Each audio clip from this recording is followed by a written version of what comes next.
Welcome back to Anime Realm. This is my recap for the anime bogus skill Fruit Master. If you enjoy my recaps, please think about subscribing. The story begins by explaining that skills are unique special abilities granted by the mystical ancestral fruit, and humanity is meant to walk alongside these skills toward a luminous future. We then meet our protagonist Light and his childhood friend Lena as they head to the church to receive their skills. On the way, Lena curiously asks Light what type of skill he hopes to get. Light shares that he'd love either the swift skill or dual wielding, but having perfect aim would be incredible too. His preferences clearly reveal his desire for a combat-type skill, as he dreams of becoming an adventurer. Lena remarks that adventuring has been his lifelong dream, and Light is thrilled that he's finally on the brink of making it a reality. He turns the question back to Lena, asking what skill she'd like, and she replies that she wants a skill that will let her take on the same job as him. So Light happily suggests that they could become adventurers together in this case, but the uncertainty of the skill fruit looms large, as no one knows what skill they'll receive until they eat it. Arriving at the church, they are greeted by a nun. She shows them a collection of skill fruits, explaining their purpose. These fruits grant unique abilities to anyone who eats them, aligning them with a profession tied to the skill. But there's a grave warning. A person can eat only one skill fruit in their lifetime, and consuming a second will poison and kill them. She then recounts grim tales of those who defied this rule out of dissatisfaction with their skills, and they all met a fatal end. Lena, slightly startled, asks Light if he knew this rule, and he confirms he did, stating it's common knowledge for anyone aspiring to be an adventurer.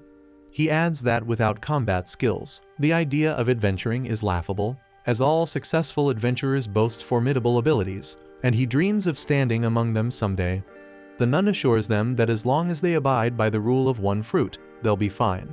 She then announces it's time for them to eat the fruits, and Lena steps forward first, picking a fruit and taking a bite.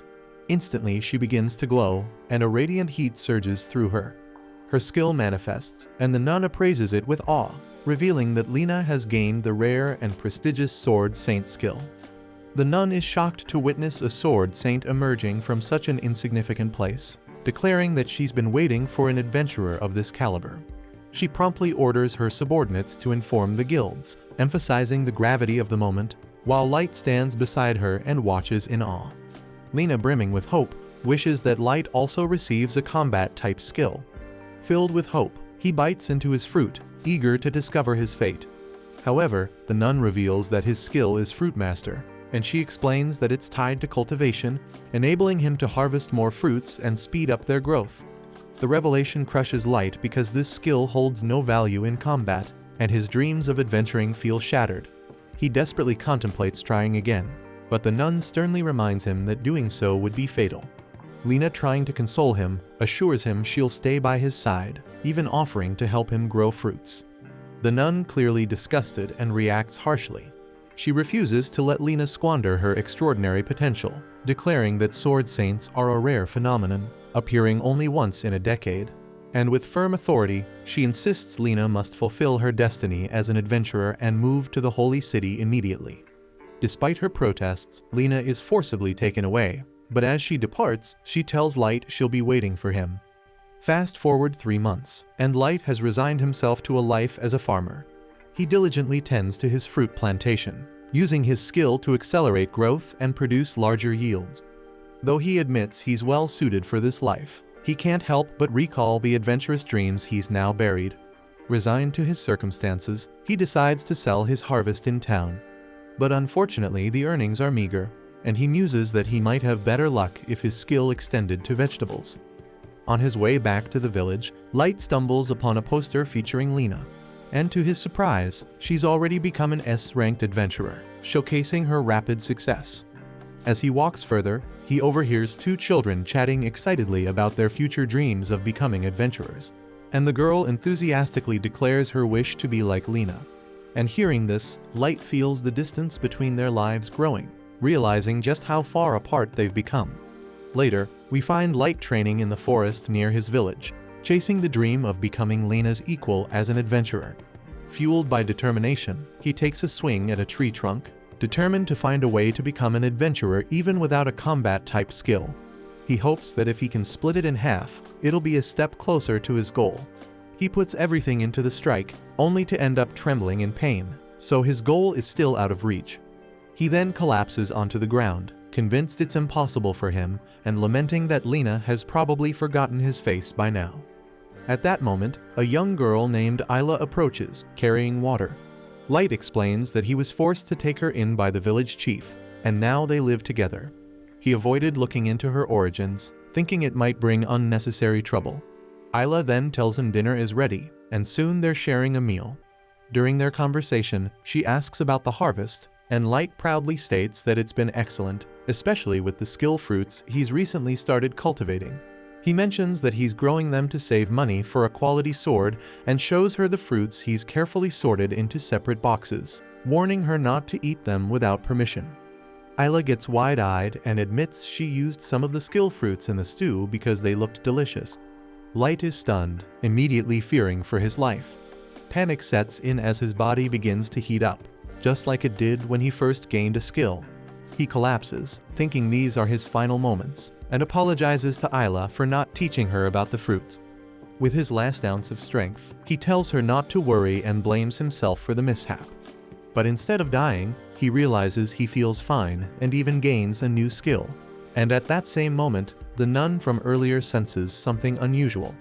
Back in his house, Light struggles to understand why he didn't die. But before he can unravel the mystery, Isla suddenly manifests a skill of her own from eating the stew. Then a magic circle appears around her eye, granting her the ability to perceive detailed information about skills. She glances at Light and casually reveals that his Fruitmaster skill makes him immune to all fruit-related poisons. Light gets stunned and demands to know how she knows this, and she explains that letters simply appeared in her vision when she looked at him. But that's not all, because Isla notes that Light now has an additional skill. It's called Sword God, which boosts his attack power when wielding a sword and also grants him heightened resistance to magic. Light quickly realizes that Isla has an appraisal-type skill, and his excitement over his own new skill drives him to rush outside to test it. He heads into the forest and strikes the same tree trunk, slicing it cleanly in one blow. But his power doesn't stop there. His blow carries through to another tree behind it, toppling it as well. So Light gets thrilled and thinks he might be the only person alive with two skills, and the thought fills him with joy. The next day, Light and Isla travel to the holy city. Isla is amazed by the food stalls and bustling streets, but Light urges her to hurry as they head to the Adventurers Guild. The lively atmosphere makes Light smile, and Isla notices how happy he is to be there, so he admits it has always been his dream to visit this place. Looking at the bounty board, he explains to Isla how adventurers earn rewards by completing quests, which they can use for better gear and food. Today, however, he didn't come here for money. He is here because he wants to test his new skill and take a step toward becoming Lena's equal, so he asks Isla to wait while he approaches the reception desk to take a quest. While waiting, Isla uses her skill to inspect the adventurers around her.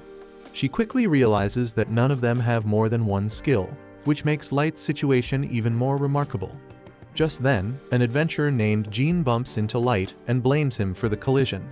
Light calmly points out that it was Jean's fault, but Jean refuses to admit it.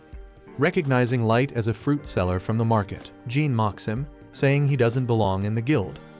But before Light can respond, Isla appears and asks if there's an issue, but Light tries to avoid unnecessary conflict and brush it off. Jean, however, has no intention of letting it go and escalates things by attacking Light, but Light blocks the attack with ease, surprising Jean and his party. And that shit makes Light realize that holding a sword enhances his reaction speed, and he is so pleased by this discovery. Jean gets embarrassed, pretends he wasn't serious, and backs off, while his party members urge him to leave and focus on their mission. With the confrontation over, Light tells Isla it's time for them to leave as well because he has secured their first quest. And together they leave the guild and head toward the vast lands outside the city. Light is thrilled at the prospect of encountering monsters for the first time, and he instructs Isla to stay behind him since the area could be dangerous. They begin searching, and Isla spots a slime, revealing it as their target for the slime hunting quest. And she also notices that this particular slime has higher defense than normal. Light then approaches the creature quietly, drawing his sword and trusting in his sword god's skill to see him through. With a single strike, he takes down the slime, marveling at how effortless it felt. He notes that he can't even feel the weight of the sword thanks to his skill, and the boost to his leg strength is incredible. However, he acknowledges that he used more power than necessary and decides he needs to learn to control his strength. Ayla praises his performance, and Light responds that they now just need to take a piece of the slime as proof to claim their reward. Ayla hesitates, feeling bad about cutting up the slime, but Light reminds her that the money from this quest will buy them 10 pizzas. So her mood immediately shifts, and she eagerly agrees, slicing off a part of the slime. She's excited at the thought of exchanging it for food and becomes motivated to return to town quickly. Suddenly, they hear a scream nearby and notice Jean's party struggling against an ogre. The group is terrified, unprepared to face such a strong monster on their first mission. They lament their terrible luck, grumbling about encountering an ogre on their very first mission and sarcastically blaming their earlier run-in with that weird kid. The ogre then lunges at them, and they narrowly avoid the attack. Realizing they are outmatched, they make the decision that background characters like them excel at running away as fast as possible as if their asses are on fire. The ogre chases after their asses, but they notice Light's party ahead, so Jean decides to make the dirtiest move ever and lead the ogre straight to Light and Ayla. And without hesitation, the group bolts past Light, leaving him to deal with the beast alone. Light assesses the situation and realizes he has no choice but to fight, so he draws his sword and is determined to make this battle the ideal start to his adventuring journey. And as the ogre attacks, Light deftly dodges. Ayla warns Light to be careful, reminding him that the sword god's skill doesn't boost his physical defense, so one hit from the ogre could kill him. Light, however, refuses to entertain the idea of dying in a place like this, since his dream of becoming the greatest adventurer burning brightly, so he leaps at the ogre, fully committed to taking it down. The ogre swings its weapon, but Light skillfully cuts through it mid-attack, and with a powerful demon slash, he cuts the ogre cleanly in half. Ayla rushes to his side, asking if he's okay, and he assures her that he's fine. While Jean and his party stand frozen, unable to believe what they just witnessed, and wondering who this guy could possibly be. Later, Light proudly tells the receptionist at the guild that he defeated an ogre. She finds it hard to believe, but Jean's party confirms the story, having seen the entire fight, but Jean is visibly reluctant to give Light any credit. The receptionist hurries off to report this to the higher-ups, leaving Light with the feeling that he's finally a full-fledged adventurer. Suddenly, the atmosphere in the guild shifts and the room grows quieter, so Light curiously asks what's happening. So Jean informs him that the S-rank party has returned, and Light's heart skips a beat as he spots Lena among them. Eager to reconnect, he approaches and calls out to her, asking if she remembers him. But to his shock, Lena looks at him with indifference, claiming he must be mistaken and that she doesn't know him. Meanwhile, the nun's aide notices her lost in thought and asks what she has seen. The nun solemnly reveals that she just had a revelation: a powerful and dangerous force has been born, one that will shake the entire world. Back at the guild, Light is standing there in utter disbelief, his jaw practically hitting the floor. He can't wrap his head around the fact that Lena seemingly forgot about him after just 3 months. Ayla, clueless about what's going on, tries to lift his spirits by suggesting they grab some pizza together. Light agrees and takes Ayla for some pizza, but he's still moping like a kid who just dropped his ice cream. Ayla, growing impatient, threatens to eat all the pizza herself if he doesn't snap out of it. Light spent a small fortune on this meal, so even though he's upset over Lena, there's no way he's letting all that pizza go to waste. He starts scarfing it down so quickly that he ends up choking, but luckily someone hands him a glass of water to help him out. And when Light looks up to thank his savior, he's shocked to see it's Lena. Just as he's about to yell her name, Lena slaps a hand over his mouth, whispering for him to keep quiet or else Grouse will hear them. She sits down at their table, and Ayla takes the opportunity to introduce herself since it's her first time meeting Lena. Lena then embarrassedly asks who this girl is, but before she can finish, Light interrupts her, asking what she's doing here. But interestingly, Lena also has the same question about Light, as she never expected to run into him at the guild. So Light, with a bit of pride, explains that he and Ayla became adventurers. He then goes on to recount the wild skill fruit incident that granted him a second skill, and Lena seems genuinely thrilled for him, knowing this means he can finally chase his dream. Light then shifts the conversation, asking Lena about her experience with the S-rank party sacred. But the way Lena's expression darkens makes it clear she's not loving life. She describes how she's essentially been thrown into a group of random adventurers chosen by the Holy Sister. The pay might be great, but the team's vibe is so toxic it makes a Fortnite lobby look friendly by comparison. She then strongly warns Light to steer clear of Sacred if he values his happiness as an adventurer. Light still doesn't fully grasp what's so awful about Sacred, especially since they have such a stellar reputation. Sensing his confusion, Lena recounts an incident from 2 months ago involving a giant serpent. Serpents are weak to fire, so Grouse ordered their mage to attack with a fire spell. The mage, however, went overboard and ended up setting a nearby farm ablaze, and when Lena tried to alert the team so they could stop the fire, Grouse dismissed her concerns outright. To him, their only job was to kill the serpent, and they'd done that, so any collateral damage was irrelevant and not their problem. Hoping for better judgment, Lena brought the issue up with the Holy Sister, but her response was even colder. The Holy Sister couldn't care less about the destruction or the lives of peasants as long as the party's actions were immortalized in history as heroic deeds. Lena keeps these dark truths to herself, unwilling to tell Light just how twisted her party's mindset is. However, Light can see her unhappiness and invites her to join him and Ayla if she wants. As much as Lena longs to accept, she explains that certain circumstances prevent her from leaving Sacred. She insists that she's fine, but Light notices tears streaming down her face as she says it. It's obvious something is deeply wrong, but she refuses to drag him into her problems. With that, Lena excuses herself from the table, leaving Light feeling helpless. Not long after, Light goes to the front desk to collect his reward for slaying the ogre. He's handed 10,000 gold pieces, more money than he's ever seen in his life. Yet despite this windfall, Light feels no joy because he's too consumed by worry over Lena. He knows something is wrong, but without understanding what Sacred is forcing her to endure, he can't help her. Then Ayla suggests that he just needs to ask Grouse directly since the lounge door is wide open. Inside the lounge, Grouse is lounging with 2 women, regaling them with exaggerated tales of his so-called legendary battles. He then describes a recent hunt where his party torched an evil grizzly bear with a massive inferno before Grouse delivered the heroic finishing blow. Just then the receptionist enters the lounge with urgent news for Grouse about his latest mission. She informs him that the villagers near the site where they killed the grizzly have lodged a formal complaint. They claim that Sacred's fire-based attack dried up their reservoir entirely, leaving them with no water. Grouse brushes off the complaint with an excuse about collateral damage being unavoidable when fighting powerful monsters. However, his casual smirk betrays his true feelings. He actually relishes causing trouble for the weaklings he deems beneath him. Light overhears everything and is enraged. He knows Lena would never disregard the struggles of regular people like that, and it sickens him to think she's stuck with a party that thrives on arrogance, and he furiously demands that Grouse let Lena leave Sacred since she's clearly miserable.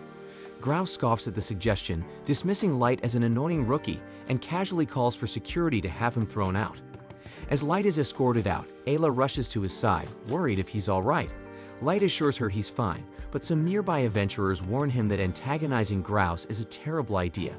Grouse may be a jerk, but crossing him means angering the Holy Sister, and if she has a grudge against you, your adventuring career is as good as dead. The next day, Sacred gathers in the lounge as usual, basking in their self-proclaimed greatness. But Lena is lost in thought, replaying Light's words about quitting Sacred if it was compromising her values. Summoning all her courage, she stands up and declares in front of everyone that she is leaving Sacred immediately. She explains that she wants to live by her moral code as an adventurer, one that doesn't involve turning a blind eye to injustice. Lena then begins to walk toward the exit, but before she can leave, Grouse blocks her path. His expression darkens as he threatens to kill her for daring to defy him. Lena reaches for her sword, ready to defend herself, but quickly realizes that even with her sword saint skill, she stands no chance against Grouse in a one-on-one fight. So she reluctantly removes her hand from her blade, only for Grouse to backhand her to the ground with a cruel smirk. Towering over her, Grouse launches into a half-hearted lecture about perseverance, claiming that she must persevere for the sake of all the people their party will save in the future. And then he coldly tells her that she'll have to keep persevering until the day she dies in battle. And on that same day, the Sacred Party is preparing to leave town, and Lena has resigned herself to a life under Grouse's oppressive leadership. But as they begin their departure, their path is suddenly blocked by Light. Grouse annoyedly demands to know why Light is standing in their way, so Light confidently declares that he's there to get his friend back. He then reminds Lena that he and Ayla had planned to hunt monsters together, and he would love having her with them. And then he reminds her that they had made a promise to become adventurers as a team, and he's so determined to keep that promise.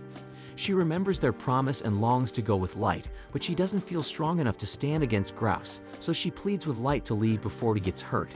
Grouse then smirks, satisfied by Lena's rejection, and dismissively tells Light to get lost, but Light isn't backing down, and instead he challenges Grouse to a duel for Lena's freedom. Grouse initially scoffs at the idea, dismissing Light as an insignificant nobody unworthy of his time.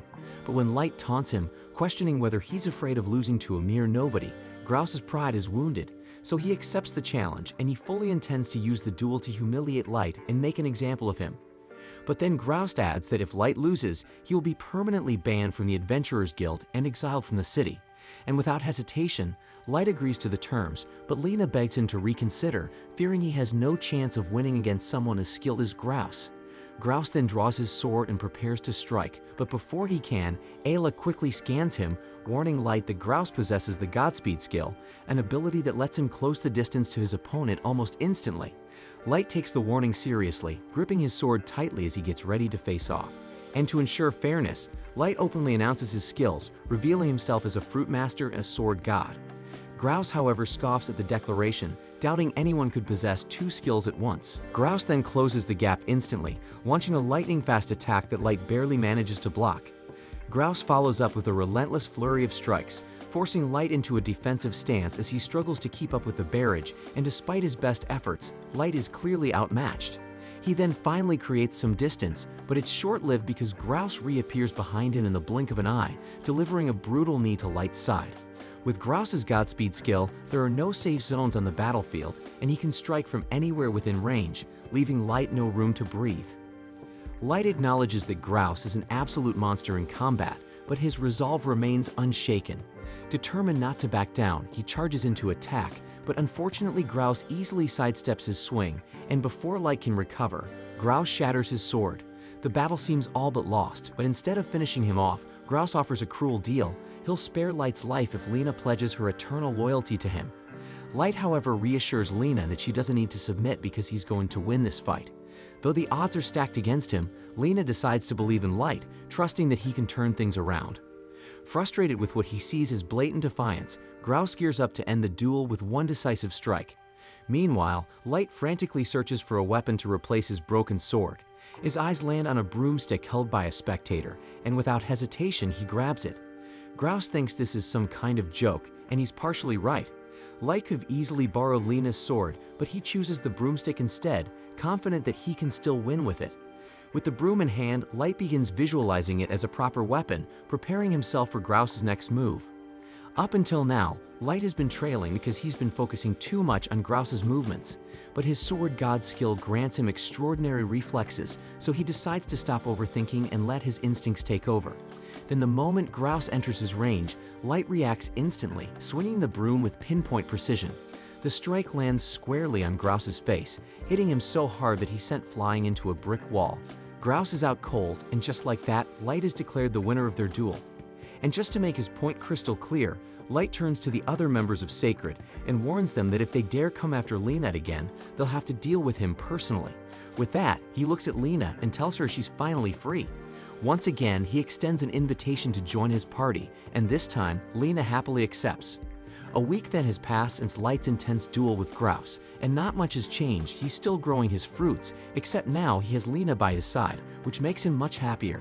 Lena then prepares lunch for everyone, and while they sit down to eat, she asks Light how he's feeling after sustaining injuries during his battle with Grouse.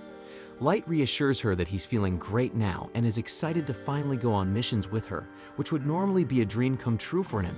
However, a significant problem still looms over their heads.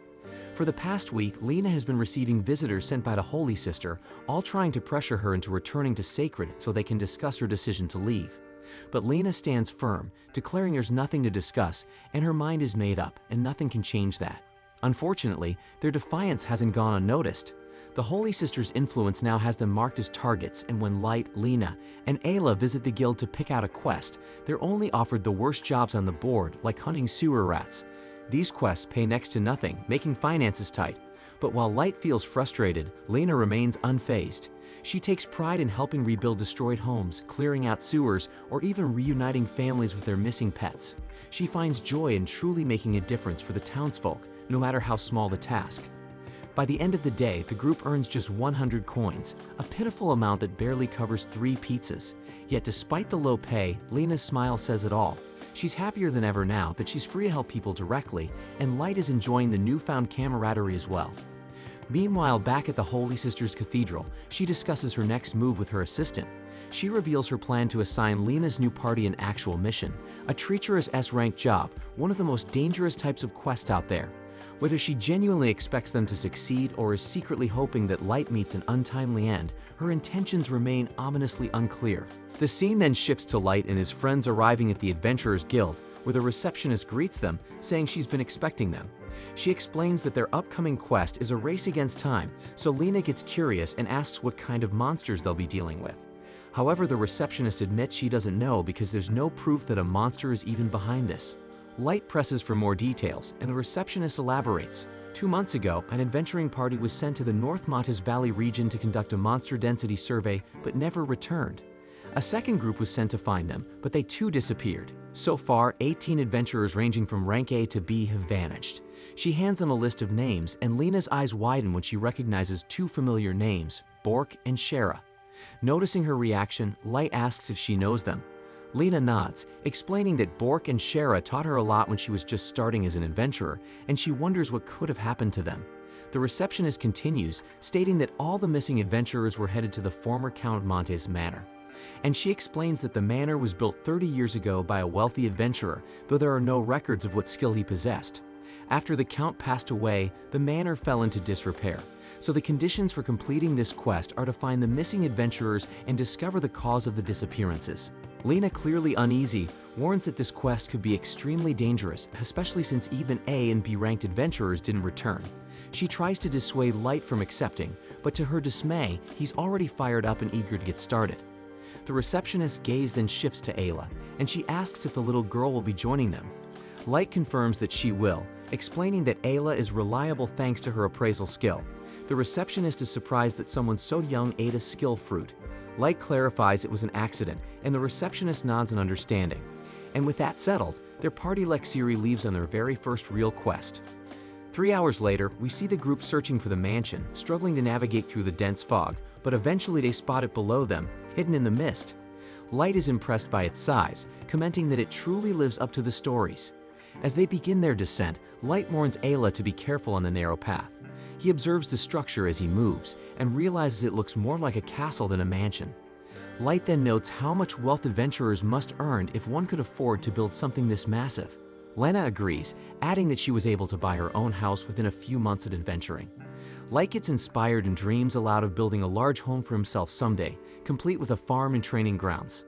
Ayla also excitedly says she'd love to live in a candy house and jumps in excitement. However, her movement causes the foothold beneath her to crumble. Light grabs her as she falls, and Lena grabs onto him to help, but the unstable ground gives way, and all 3 of them tumble downward. Thinking quickly, Light uses wind from his sword strikes to slow their fall. They land safely, but as they recover, they realize they are surrounded by monsters. Light, excited to fight, immediately takes one out, but Lena stops him and points out that the monsters look like humans. Light wonders if they could be the missing adventurers, so Ayla appraises them and confirms they are undead, and also explains that they can turn others into undead by biting the living, so she warns them to be extra cautious. Light is now horrified because the thing he just killed was once human. Ayla adds that the undead retain the skills they had in life, and Lena notices their abilities match those of the missing adventurers. Light struggles with the idea of fighting their fellow adventurers and hesitates, so one of the undead attacks him, but Lena steps in and takes it out. Light thanks her, and Lena tells him she understands his hesitation, but insists they can't leave the adventurers in this state. Light agrees, and Lena suggests they head into the manor to search for survivors. They then push open the gates of the mansion and are immediately greeted by a horde of undead. Lena springs into action, moving with precision and speed as she takes down each enemy. Light watches her in awe, noting how skilled she is. He realizes she's targeting each enemy's weak point with incredible accuracy, even while fighting at high speed. Her mastery over her skills is undeniable, and while Light knows his abilities are technically stronger, he admits that right now, he can't compare to her. Light then decides that he can't just sit idly by, because if he doesn't step up, he fears she'll leave him behind entirely, so he starts slashing through enemies with renewed resolve. As they fight, one of the undead targets Ayla, but before it can reach her, Lena intercepts and saves her just in time. Light is amazed at her accuracy and control as she delivered a precise strike that pierced the gaps in its armor. So Lena tells him that she's fought more battles in the past 3 months than she ever wanted to, and Light is glad to have her by his side. She then checks on Ayla, who assures her she's fine, and then tells Lena that she's really cool. Light thinks about how dangerous the situation is, realizing that they must fight while protecting Ayla, so making a single mistake could be fatal, and he resolves not to hesitate again. Lena then tells him they should head to the second floor since this area is cleared, and Light agrees but pauses to ask her why there are so many undead here. After all, only 18 adventurers went missing, and this number far exceeds that. Lena speculates that some of the undead must have been here long before the adventurers arrived, and Light wonders what could have happened in this place to cause such a massive number of undead to appear. Then as they ascend to the next floor, they pass a portrait of the Count. Elsewhere in the mansion in a dimly lit room, the shadow of a woman is seen dancing gracefully, and she seems to be waiting patiently for Light to make his way to her. Then we see Light and his friends move cautiously on the second floor when a monster suddenly appears. Reacting quickly, Light defeats it, but he notices that they're once again surrounded by a group of enemies. As he cuts through the horde, he observes that these monsters are far more coordinated than the ones they encountered earlier. Ayla then uses her appraisal skill and discovers that the monsters are being controlled by someone. Light notices thin strings attached to the creatures and points them out, so Ayla explains that the threads are used to transmit magical energy, meaning the master controlling these creatures must be at the other end. Deciding to follow the threads, they evade the monsters and trace the strings to a closed room. Upon entering, they find themselves in a grand ballroom. Inside, they spot a woman who introduces herself as Dratina, a member of the Wings of Black Swan, an elite force of darkness. Light feels relieved to finally encounter another living person, but something about her demeanor is unsettling. Then without hesitation, Dratina summons a fresh wave of undead. Ayla quickly appraises the situation and reveals that Dratina is the one controlling the undead through her necromancy skill. Using this ability, she can manipulate corpses and spirit-type monsters, while also utilizing their inherent skills. Dratina notices Ayla's appraisal skill and remarks that it will make her a troublesome opponent. Light tries to de-escalate the situation and suggests they cooperate as she's also here on an Adventurers Guild assignment, but Dratina scoffs at the idea, revealing she isn't from the guild and actually she's here to kill the Fruit Master. And without further explanation, she sends one of her undead to attack Light. He manages to take it down, but is left wondering why she's targeting him. Dratina merely replies that she's following orders but refuses to reveal anything else. Lena confusedly notes she's never heard of a group called Black Swan or a skill like necromancy, but Dratina ignores her and turns to Light to mock him for taking so long to arrive, complaining that she's grown bored of waiting. And with a sinister grin, she declares that he'd better entertain her as compensation and sends a wave of undead to attack. Light tells Lena to focus on the fight for now and figure out the details later, then together they quickly dispatch the undead. Frustrated by Lena's interference, Dratina commands her undead to surround Lena, isolating her so she can focus on battling Light directly. Lena's heart sinks as she notices Bork and Shara among the undead, and she can't believe the two adventurers who once guided her have also fallen. Ayla then warns Lena to be careful, explaining that Bork and Shara still possess their skills. Shara can use Mirror Strike, attacking with mirror images on both sides, while Bork's nail extension sharpens his claws and boosts his stamina. The two undead then attack Lena, and though she parries their strikes, their relentless assault keeps her on edge. Dratina, annoyed by Ayla's interference, decides to take her out first. She sends one of her undead after Ayla, but Light saves her just in time. However, this leaves Light surrounded by more undead, and he wonders how he's supposed to protect Ayla while fighting, but despite the frequent attacks, he manages to slay the undead, though their persistence leaves him exhausted. Meanwhile, Lena continues her fight with Bork and Shara, dodging their powerful attacks but hesitating to strike back, even when she knows she has to kill them. Then she remembers how they were the first to help her when she arrived in the Holy City. They had been the first to welcome her, teaching her how to be a better adventurer and encouraging her to rise to rank A and even higher. Then as the fight drags on, Lena tries to check on Light and Ayla, but can't see them through the chaos. Realizing she needs to end the fight quickly, she targets the threads controlling Bork and Shara. With a swift strike, she cuts the magical strings, and for a brief moment, their souls appear before her. They smile at Lena, urging her to end their suffering and continue her journey as an adventurer for their sake. With tears in her eyes, Lena raises her weapon and delivers the final blow, freeing their souls. Meanwhile, Light continues fighting the undead while protecting Ayla, frustrated by their seemingly endless numbers. He wonders how so many of them could exist in an abandoned manor. He asks Ayla if necromancy can create undead, but she quickly tells him that it can't because it only controls the undead already present in the area. Light realizes that something doesn't add up. This isn't a graveyard, so there shouldn't be enough bodies for this many undead. Convinced there's a reason for this, he asks Ayla to use her appraisal skill to investigate.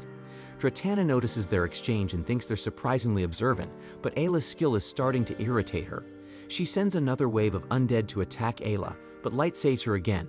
He furiously calls Dratana a coward for targeting a child, but Dratana is unimpressed and says that she doesn't care what he thinks. The undead then closes in on them, and Light realizes that staying defensive won't work.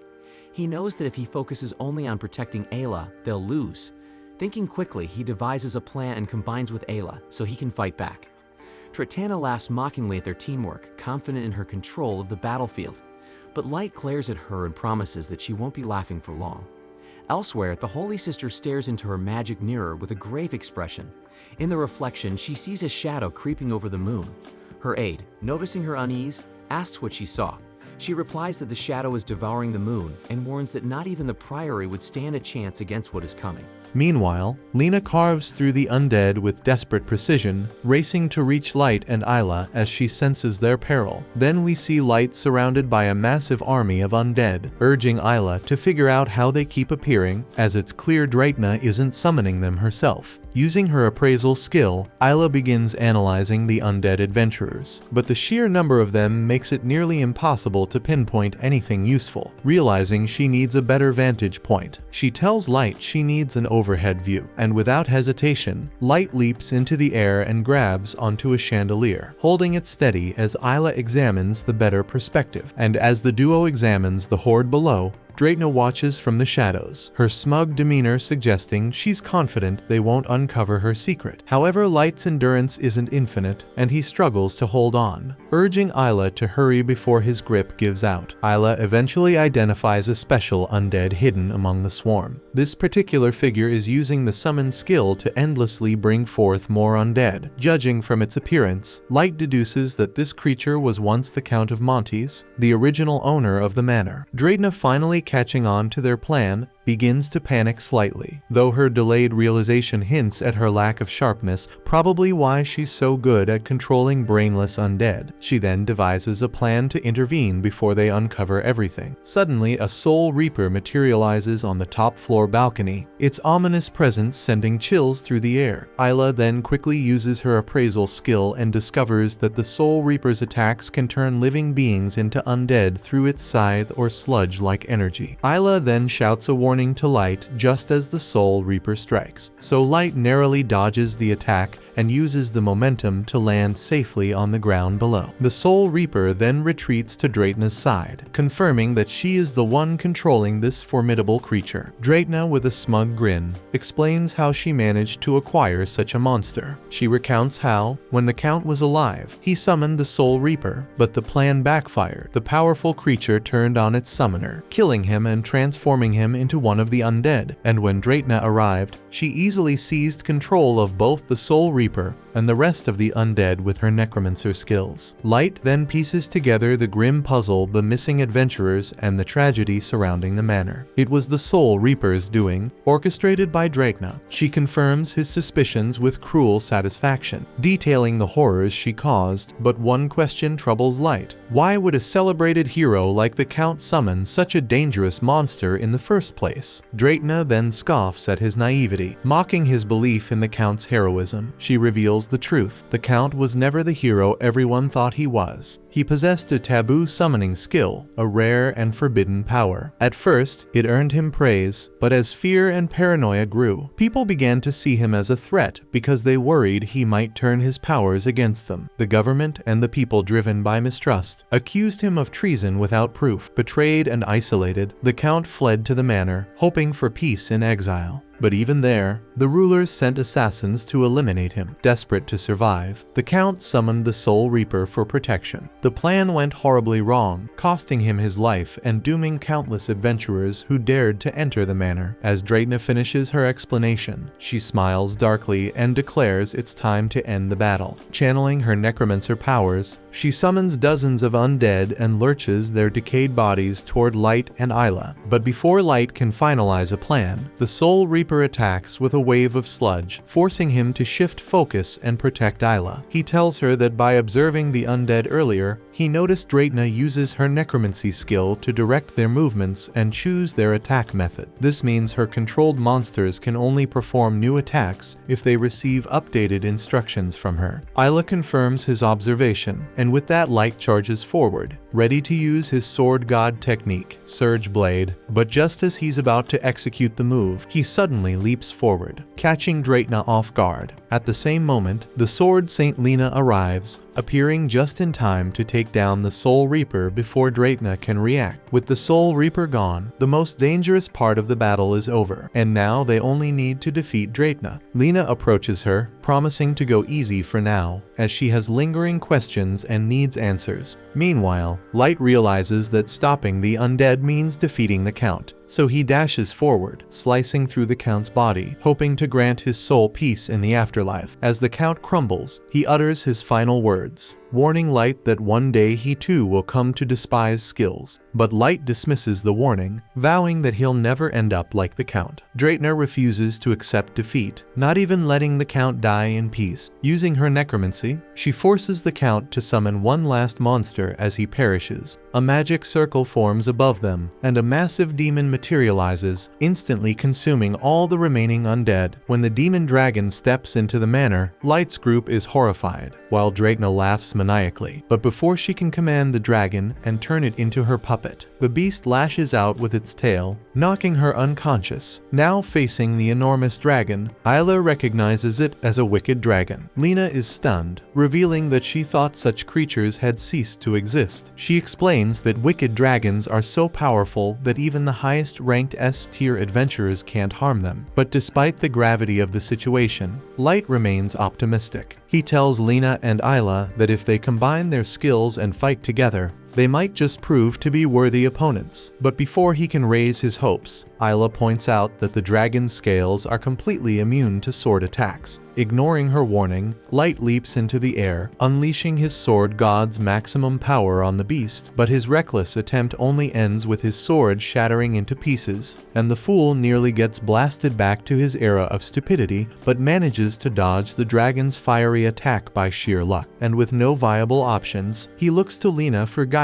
Though he briefly considers retreating, he knows turning their backs would only spell their end. As he struggles on, Lena formulates a plan to keep the dragon distracted long enough for the others to escape. Just as hope starts to fade, Isla raises her hands, claiming she has an idea. She suggests Light eat a new skill fruit she's been saving. Light is intrigued, but meanwhile we see Dreitna lying on the ground and begins laughing hysterically, convinced that their demise is inevitable. Pleased with the chaos her leader's summoned wicked dragon has caused, she passes out, believing this to be the end for Light and his team. At that moment, a mysterious knight appears, silently retrieves Dreitna's weakened body, and vanishes from the scene. Lena then questions why Isla even has a skill fruit, and Isla admits she thought it might come in handy someday. But the dragon doesn't give them much time to argue as it slams its massive claws into the ground near them, forcing them to act quickly. And with no other option, Light decides to eat the fruit. But before he does, Lena objects vehemently. Light, however, reassures her that he's immune to the fruit's poison, which allows him to consume as many as he needs without harm. Lena isn't convinced, worrying that a new skill might interfere with the ones Light already possesses. But Light stays firm in his decision, confident that this is their only hope of defeating the wicked dragon. He then takes the fruit from Isla and eats it, only to be overcome by a sharp, searing pain in his chest, leaving him vulnerable. Just as the dragon strikes, Lena steps in and shields him from the attack. After that, Light orders Isla to use her appraisal skill to check what ability he gained from the fruit, but to his dismay, he discovers that he has acquired a bug resistance skill. Hearing how utterly useless this new skill is leaves him devastated, and while he rants, the dragon unleashes another fireball, which Lena defends against effortlessly. Unlike him, she isn't some weak fool and continues to go head-to-head with the dragon without hesitation. This gives Light time to attempt eating more fruits, desperately hoping to gain a skill strong enough to defeat the dragon, but this time he decides to eat 2 fruits at once to save time. And as expected, his reckless gamble results in 2 more laughable skills, Cat Charmer and Weapon Durability Boost. The second skill might have been useful if his sword wasn't already shattered during his earlier pathetic attempt to harm the dragon. Adding to his woes, eating 2 fruits at once leaves him with an intense headache and nausea. But despite these setbacks, Light decides to eat one last fruit, praying it will finally turn the tide. Meanwhile, Lena continues her brave fight against the dragon. She leaps into the air to strike it, only to have her sword snap in 2, much like her dim-witted partners. Annoyed by her interference, the dragon lashes out, slamming its tail into her and sending her crashing into a wall. Seeing Lena in trouble,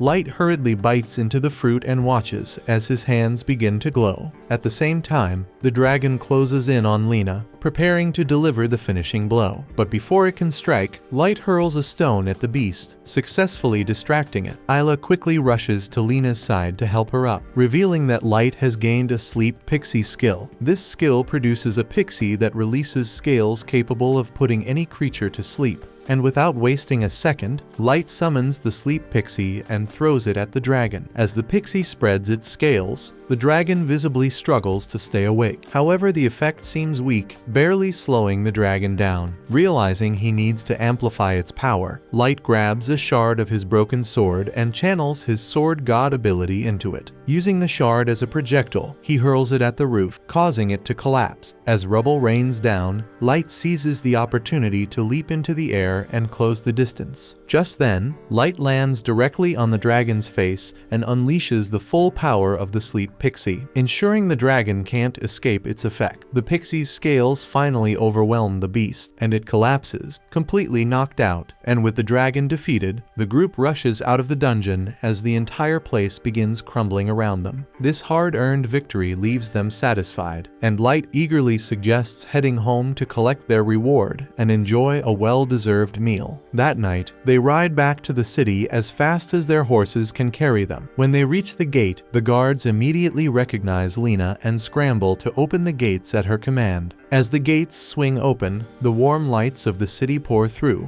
illuminating the road ahead. Isla, seeing the sight, is awestruck by the beauty of it all. At that moment, Light turns to commend Isla for her bravery and quick thinking during the battle. But just as he shifts to thank Lena, he suddenly falls off his horse, collapsing unconscious on the ground. The sight of him fainting sends both girls into a panic as they rush to his side, worried for his condition. Elsewhere, Dratna lies unconscious in a dimly lit room alongside the Holy Sister. The mysterious man who carried her there prepares to leave, but the Holy Sister stops him with a question. She inquires about his thoughts on the Fruit Master, so the man admits he was shocked to learn that Light had managed to defeat the wicked dragon, but reassures her that Light poses no threat to the Black Swan. Relieved by this answer, the Holy Sister watches as the man vanishes into the shadows. Once alone, the Holy Sister's calm demeanor slips, revealing her surprise at Light's unexpected strength. She muses about whether this is the power of a priori or if Light possesses some unique ability yet to be unveiled. Either way, she acknowledges that their inevitable meeting is drawing closer. The scene then shifts to Isla tending to the garden, while elsewhere Lena enjoys a relaxing bath. Afterward, Lena prepares lunch with Isla assisting her in the kitchen. While cooking, Lena suddenly remembers that she forgot to water the garden that day, but Isla reassures her that she already took care of it. Impressed, Lena compliments her on a job well done. They both reflect on how well they've been managing everything on their own and confidently agree that Light would be proud to see them handling things without him. Just then, Light enters the room, overhearing their conversation. He tells them to stop acting like he's dead, surprising them both. He explains that he just came to grab some water, but before he can do anything, they immediately lift him up and escort him back to his room. They remind him that he needs to rest, especially after consuming 4 skill fruits at once. Light, however, is baffled, revealing that he has already been unconscious for 2 days. Lina then checks his forehead, noticing that his fever has finally subsided, but she still insists that he take it easy. She then serves him lunch, urging him to eat and get proper rest. As Light is about to eat, he notices Lina and Isla preparing to leave. Curious, he asks where they're heading. They show him a compulsory summons from the guild, explaining that they are required to give a report about the wicked dragon's appearance. Light immediately offers to go with them, but Isla firmly refuses, reminding him that he is still recovering and needs to stay in bed, and with that they leave him behind. Later at the guild, the receptionist informs them that the higher-ups will meet with them in 2 hours. Lina is irritated, wondering why they must wait so long despite being summoned. The receptionist explains that the guild officials are currently occupied. She then adds that Isla won't be allowed into the conference room since she is not an officially registered adventurer. Upon hearing this, Lina decides to register Isla right away. The receptionist hands Isla a registration form, and as she fills it out, the nearby adventurers murmur among themselves, shocked that such a small girl is joining their ranks. Overhearing them, Isla turns to Lina and hesitantly asks if she looks out of place. She mentions that unlike the others, she doesn't have any fancy adventurer equipment, but Lina reassures her, telling her that she belongs here just as much as anyone else. She reminds Isla of her valuable appraisal skill and adds that it's natural for a girl her age to be concerned about her appearance. With a warm smile, she suggests they go shopping instead of sitting around waiting. Isla hesitates, revealing that she doesn't have any money. However, Lina waves it off, telling her not to worry about it because after all she sees Isla as a little sister. Meanwhile, Light is growing restless at the mansion, unable to stand lying around any longer. Meanwhile, back in town, Isla and Lina leisurely stroll through the marketplace, enjoying some ice cream as they explore. As they wander, Isla spots an unusual shop that piques her interest and eagerly drags Lina toward it. However, Lina eyes the place warily, muttering that it looks more sketchy than interesting. Once inside,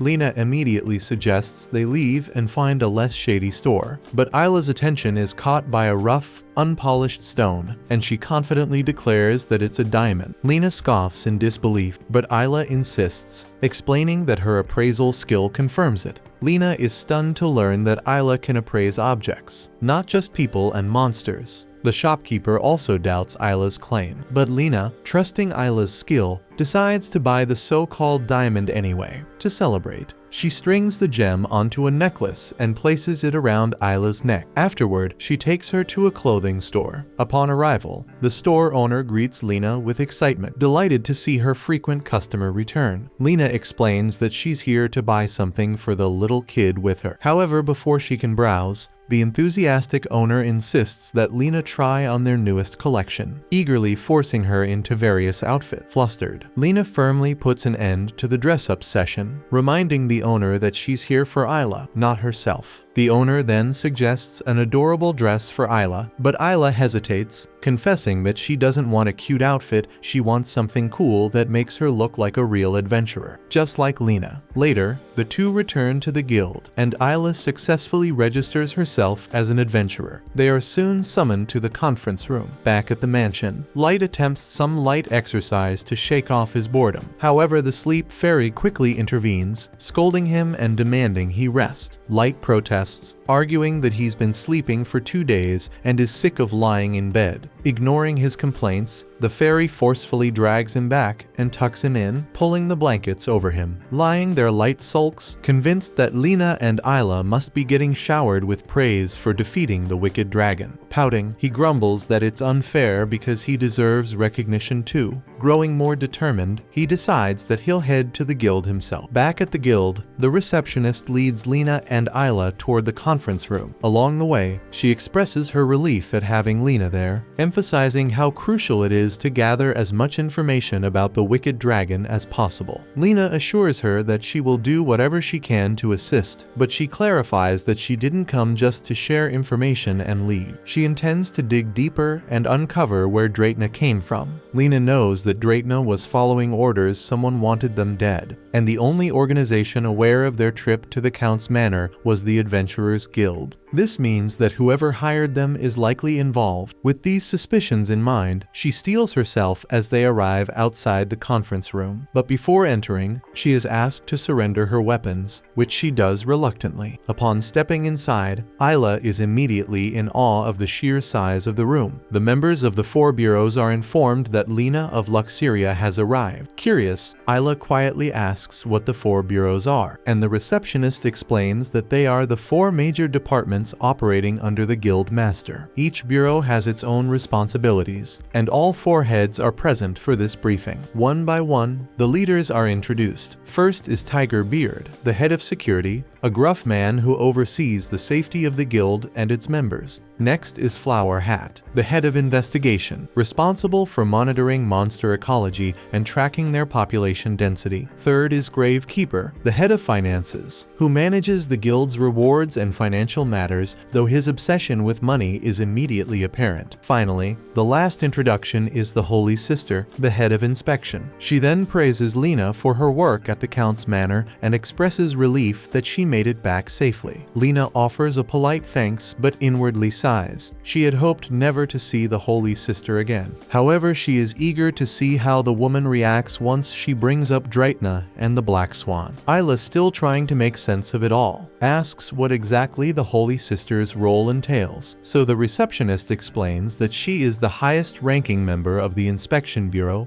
responsible for disciplining the other bureaus and keeping them in check. This effectively makes her the most powerful person in the guild beneath the guild master. Intrigued, Isla attempts to appraise the Holy Sister's abilities, but to her shock, she can't see anything. No listed skills, no stats, nothing at all. The Holy Sister then asks Lena to share what she knows about the Wicked Dragon, and Lena agrees but mentions that she has a question of her own first. The Holy Sister asks what it is, and Lena explains that when they went to investigate the manor, they were attacked by a woman named Dreitna from an organization called the Black Swan. She then asks if anyone in the room has heard of either name before, but none of them have. Flower Hat offers to use her skill to search the Grand Library records for any information, but Gravekeeper reminds her that accessing personal records requires permission from all 4 of them. The Holy Sister then immediately changes the subject, insisting that the Wicked Dragon should be their top priority. Seeing how quickly she redirects the conversation only fuels Lena's suspicion that the Holy Sister knows more than she's letting on. Lena stresses that they need to locate the dragon and come up with a strategy to deal with it immediately. Flower Hat then mentions that she had already sent a scouting bird to track it, but the dragon has since left the manor. However, she adds that if they had a piece of the dragon's body, she might be able to trace its whereabouts. That's when Lena remembers that she picked up a dragon scale earlier. She takes it out and shows it to everyone, and they immediately wonder what it is. Isla then appraises it and confirms that it's a dragon scale, shocking everyone in the room. Flower Hat then steps forward, eager to examine the scale up close, clearly excited to see one for the first time, and she believes she can use it to track down the Wicked Dragon. Lena agrees to give it to them, but only on one condition: they must let her see all records related to Dreitna. The request leaves the others stunned by her boldness, but Flower Hat doesn't seem to mind. Gravekeeper and Tiger Beard also raise no objections. They turn to the Holy Sister for her decision, and after a moment, she allows it, but warns Lena that there's no guarantee she will find anything useful. Lena is fine with this, and Flower Hat activates her Scholar's Eye skill, scanning the vast collection of records in the Grand Library. After searching, she finds a record mentioning Dreitna. She reveals that 12 years ago,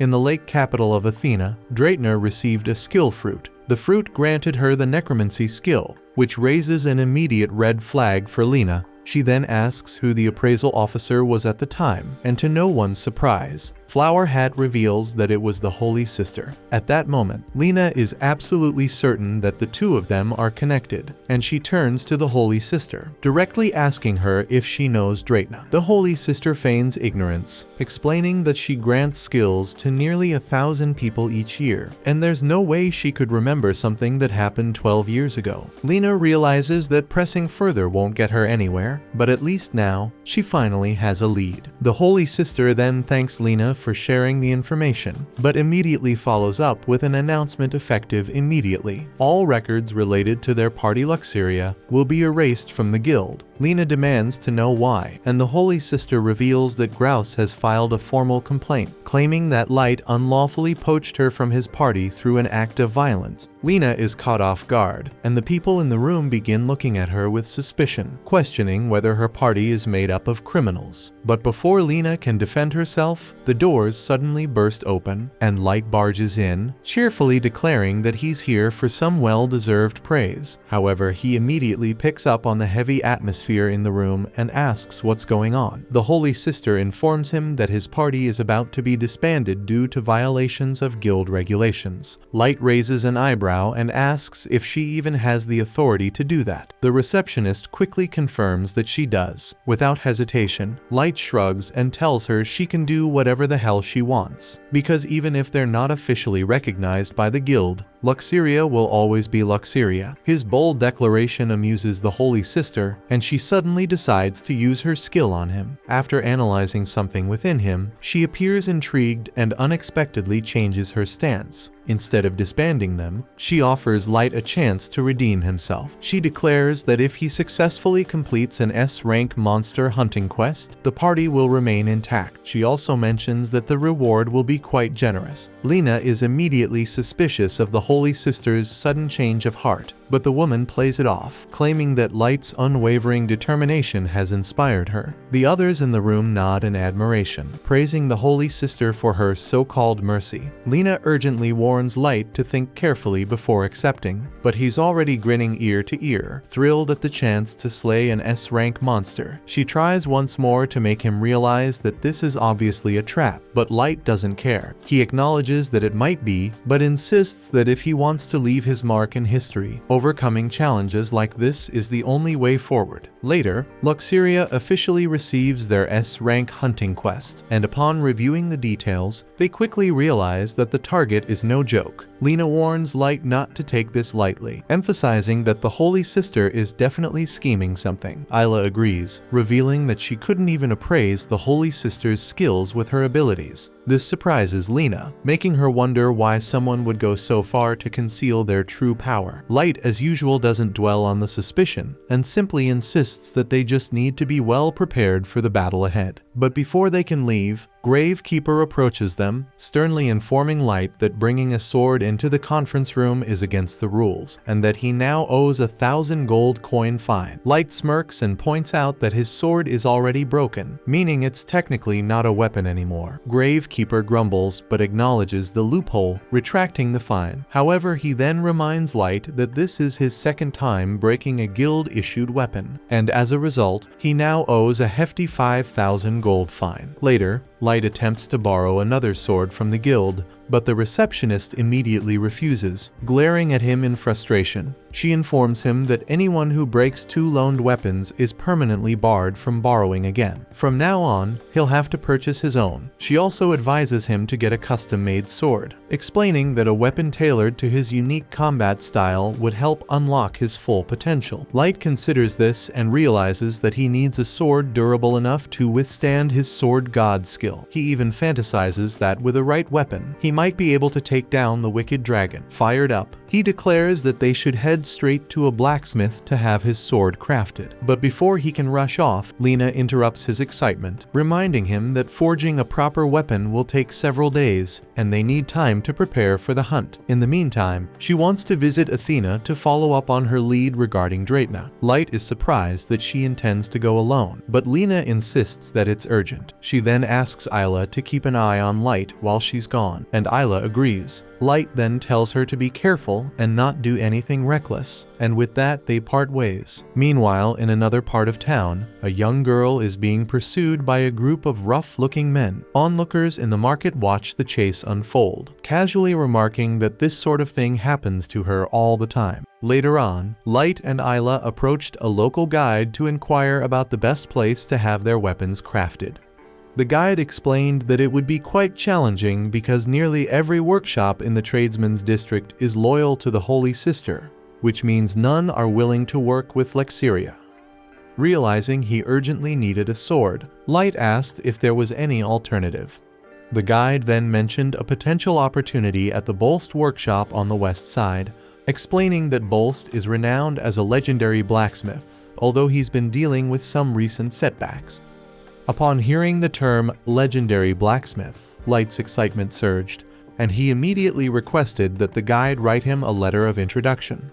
Elsewhere, we notice Lena traveling by carriage to her destination, hoping that Light and Isla are doing well. The scene then shifts to Light browsing through the tradesman's district, where he takes in all sorts of sights. Just then, they encounter the girl from earlier, who is now running from some other men and finds herself cornered. The men order her to give up, preparing to attack, but Light intervenes to save her. He remarks that it's pathetic for 3 men to gang up on a girl, and they tell him to stay out of it. Attacking him, they are met by his deft dodges as he instructs the girl to remain behind him. Though she worries for him, he assures her he'll be alright. Drawing his broken sword, one of the men charges at him, but he knocks the assailant out with the hilt of his sword, sending him flying. The other 2, startled by this display, retreat with their injured friend. Light then asks the girl if she's okay, and she replies that she is fine, introducing herself as Monica. Light and Isla also introduce themselves, and Monica comments on how cute Isla is. Confessing that she loves tiny kids, she invites them to her place to thank them, offering to treat them to pancakes. Isla, excited by the promise of pancake, wants to go,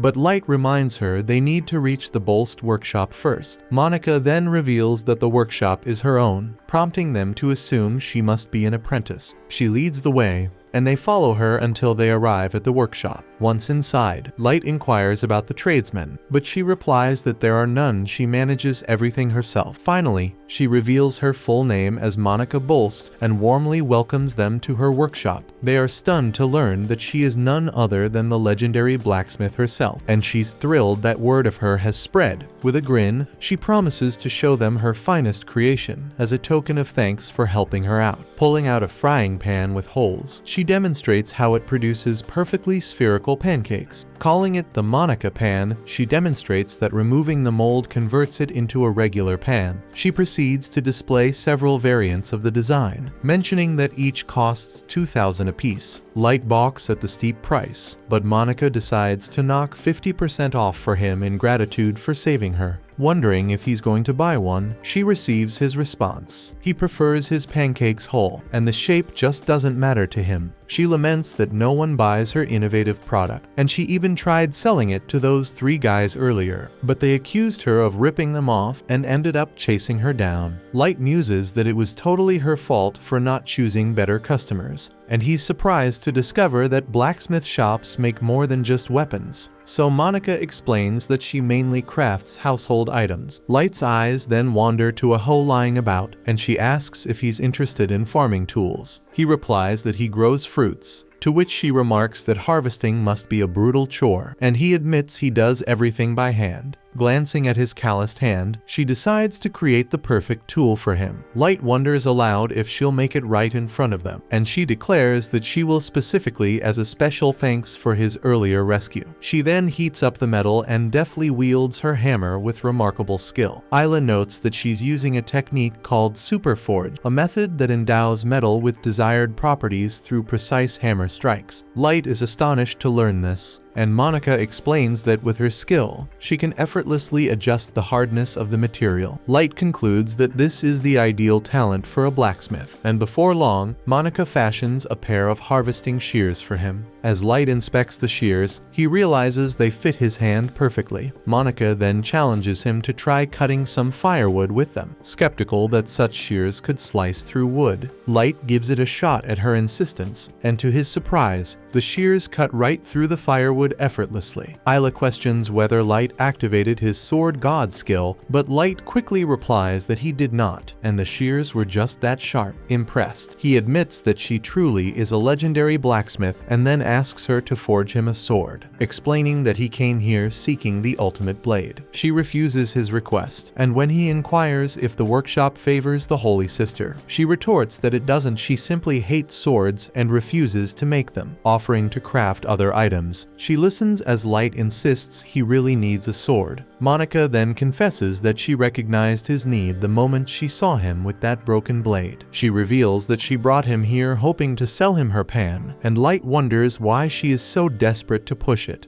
She explains that she wants to prove her worth as a tradesperson, even though she doesn't work with swords. Light recalls that the guide had told him this was a weapons workshop, but Monica clarifies that he was actually referring to the shop across the street, the other Bolst workshop. The scene then shifts to that bustling workshop where everyone is scrambling to meet their weekly delivery deadlines. Monica, Light, and Isla enter, and Monica asks her father Ivil to craft a sword for Light. Ivil is incredulous that she would push customers whose demands she can't satisfy, and she argues that it's better than making weapons for disreputable merchants. He tells her to mind her own business and return to her shop, prompting her to leave while muttering that she shouldn't have come here in the first place. Light then turns to Ivil about the sword, only to learn that he's already overloaded with a major order for the next 6 months. He's advised to ask someone else. So Light departs, determined that he truly wants his sword made by Monica. Isla suggests they try asking her again, when a worker from Ivil's workshop named Kane stops Light by calling out his name. Light recalls that he never properly introduced himself, and Kane explains that he had seen Light's duel against Grouse. Kane couldn't believe that a rookie managed to defeat Grouse using nothing more than a deck brush, and from that moment on, he became a fan of Light. Light explains that because of that duel, those who support the Holy Sister have shunned him, so Kane immediately realizes that this is why Light sought them out. And he points out that Monica and her father are the only blacksmiths in the district who do not favor the Holy Sister, prompting Light to ask why they operate separate workshops. Kane then reveals that Monica once worked as a blacksmith in their own workshop, and 3 years ago, she skyrocketed to fame throughout the Holy City when she acquired her super forge skill. However, about 6 months ago, a supply wagon was ambushed by bandits outside of town, and Monica's grandmother, who was aboard, was killed along with the others. The security bureau quickly apprehended the bandits and discovered Monica's signature on the weapons they had used. Although Monica was not directly involved, the weapons had passed through several hands before reaching the bandits, so her grandmother's life was still lost because of a sword she had forged, leaving her deeply scarred. Light realizes this tragic incident is why Monica despises swords and has a strained relationship with her father. Just then, Zamdo and his underling Doug arrive, calling for Ivil. Kane identifies Zamdo as a merchant from the Blackbird merchant group. Zamdo then mentions that he recalls seeing Light somewhere before, and Ivil approaches to inquire about his business. Zamdo explains that he has more orders and presents a contract stipulating that they will purchase his weapons on a weekly basis for another year. Kane doubts they can manage so many orders since they are already struggling, and Doug adds that if necessary, he will simply have Monica take charge, praising her exceptional skill after all. Anyone dealing in weapons would be eager to acquire her work, as she can forge strong arms even from mere scraps. Light interjects, reminding them that Monica is reluctant to make swords, but Zamdo insists that they will have to compel her to do so if needed. He activates his skill, and Ivil evaluates it. But before matters can escalate further, Ivil tells Zamdo that he will accept the order and signs the contract, so Zamdo and his lackey then depart. Kane then confides that the Blackbird merchant group is using Monica as a bargaining chip to extract favorable terms from them. He explains that Ivil is being forced into these deals in order to protect Monica. Ivil then asks Light not to inform Monica of these developments, and when Light inquires why, Ivil simply responds that it isn't necessary for her to know and leaves. After the night falls, Light and Isla arrive at Monica's workshop, where Monica insists she won't forge a sword for him. Undeterred, Light simply asks her out to dinner instead, and she agrees. The scene then shifts to show them enjoying a hearty feast together. During the meal, Monica discovers that Isla possesses an appraisal skill, which she finds astounding, remarking that everyone in the tradesman district would be clamoring to get a piece of her if word of her talent spread. She even expresses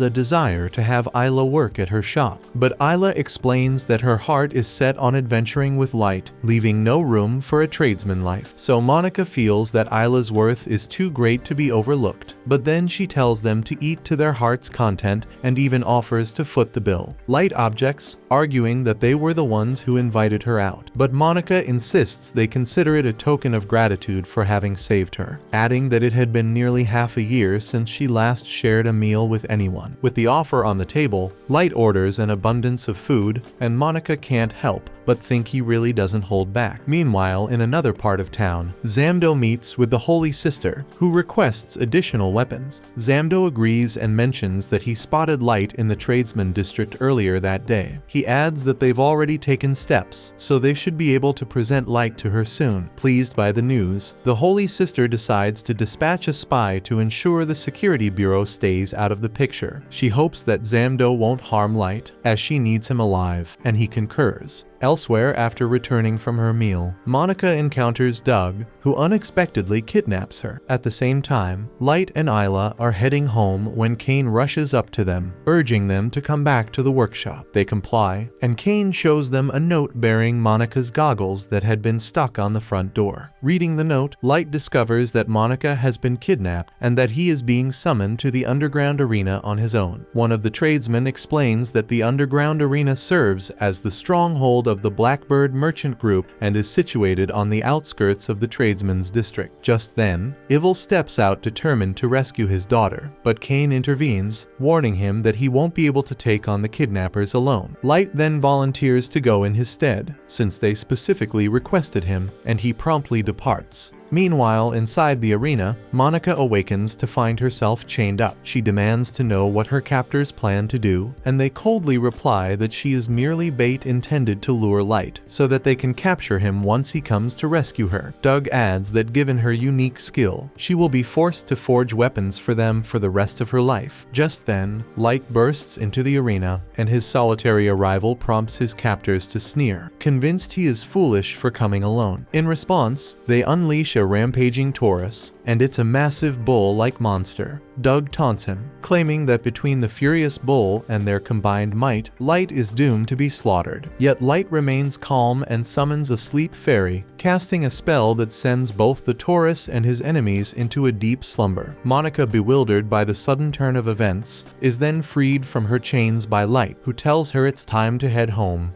and she feels that she now owes him 2 favors. The scene then shifts to their return to the workshop, where they find Light carrying Monica. Evil then rushes over and asks if she's alright, to which Light replies that she's fine, and she just merely inhaled some lingering sleep pixie scales and will eventually wake up. Evil shakes his head, remarking that his daughter is quite the troublemaker, while Light gently lays her down in the workshop, and Evil thanks him sincerely for saving Monica. Elsewhere, a little boy approaches the Holy Sister and questions whether it's truly necessary to allocate so many resources to Light. The Holy Sister, in a tone mixing curiosity with authority, reveals that she wants to determine whether Light is truly the legendary priority. That concludes this episode. Thank you for watching. If you want to see the next part, be sure to subscribe to the channel and turn on the notification bell.